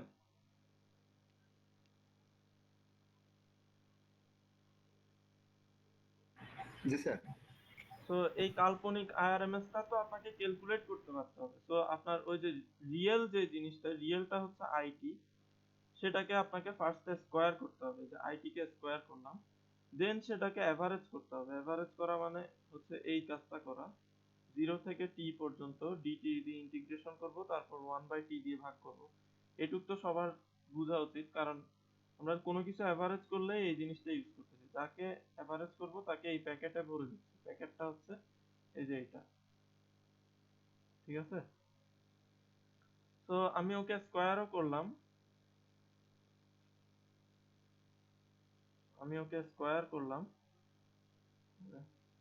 স্কোয়ার, তারপরে আমি ওকে এভারেজ করলাম বা মিন করলাম। তারপর যদি আমি ওকে রুট করে দিই, তাহলে আমি কি পাচ্ছি? রুট মিন স্কোয়ার পাচ্ছি না, আরএমএস পাচ্ছি না। তো এই আরএমএস টাই হচ্ছে আমার ওই ইফেক্টিভ কারেন্ট। তো কেন এটা ইফেক্টিভ কারেন্ট সেটা ওই প্রুফের মধ্যে ছিল, ওইটা আপনি ভুলে যান, ওইটা আপনার দরকার নাই। আপনাকে জানতে হবে হচ্ছে, আমার যদি এরকম একটা র্যান্ডম উল্টাপাল্টা শেপের কারেন্ট থাকে, ওকে ওকে যদি আমি এই ইকুয়েশনের মধ্যে ঢুকাই দিই, তাহলে ওর যে ইফেক্টিভ কারেন্ট, যেটা এই আইটিটা দিলে যে পাওয়ার হচ্ছে জেনারেট হইতো, এই বাঁকাতেরা কারেন্টটা দিলে যে পাওয়ার জেনারেট হইতো, আমি এই ইকুয়েশনটা হিসাব করার পরে, এই ইন্টিগ্রেশনটা করে টি দিয়ে ভাগ করে রুট করলে যে আইআরএমএস টা পাবো, সেই আইআরএমএস ডিসি কারেন্টটা দিলেও একই পাওয়ার জেনারেট হবে, ঠিক আছে? আমি এই বাঁকাতেরা কারেন্টটা দিলে যে যে পাওয়ার জেনারেট হবে, যে পাওয়ার ডিসিপেট হবে, এই আইআরএমএস টা দিলেও, এই যে যদিও আমি অ্যাকচুয়ালি সার্কিটে এই আইআরএমএস দিচ্ছি না, আমি দিচ্ছি এই বাঁকাতেরা কারেন্টটা। তো আমি যদি এই বাঁকাতেরা কারেন্টটা না দিয়ে আইআরএমএস পরিমাণ কারেন্ট, একটা ডিসি কারেন্ট দিতাম, তাহলে একই পাওয়ার জেনারেট হতো। জি স্যার। ওকে, তাহলে স্যার হোপফুলি, হ্যাঁ এখন আজকে হ্যাঁ, আজকে টাইম অনেক শেষ কিছু হয়ে স্যার, গেছে। মানে মাথায় বুঝতে কষ্ট হচ্ছে। আচ্ছা আচ্ছা, ঠিক আছে, আজকে এমনিতেও টাইম শেষ, তো আজকের ক্লাসটা এখানে শেষ। কারো কোনো কোয়েশ্চেন থাকলে বলতে পারেন।